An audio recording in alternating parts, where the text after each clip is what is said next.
தேங்காய் நார் கயிறு திரிப்பை பத்தி பார்க்கலாம். நம்ம நாட்டுல தென்னை மரங்கள் அதிக அளவுல இருக்கிறதால இந்த தொழிலுக்கு நல்ல வாய்ப்பு இருக்குதுங்க.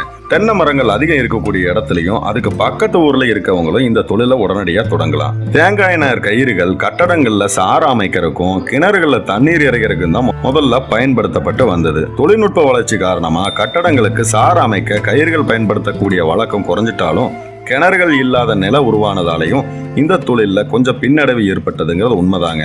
ஆனால் அதுக்கப்புறம் தேங்காய் நார் மதிப்பு கூட்டப்பட்ட பொருளாக மாற்றப்பட்டு ஜியோ டெக்ஸ்டைல்ஸ், மேட் போன்றவை தயார் செய்யப்பட இந்த தொழிலுக்கு எதிர்காலம் பிரகாசமானதாக மாறிடுச்சுங்க.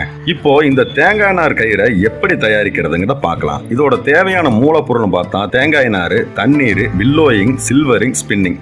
தயாரிக்கக்கூடிய முறை எப்படின்னு பார்க்கலாங்க. காட்டன் நூல் தயாரிப்பு மாதிரி தாங்க தேங்காய் நார் கயிறுகளும் தயாரிக்கப்படுது. முதல்ல தேங்காய் மட்டைகளை தண்ணீர் வச்சு ஊற வச்சு 2-3 மணி நேரம் கழிச்சு வில்லோயிங் எனப்படக்கூடிய மரத்திலான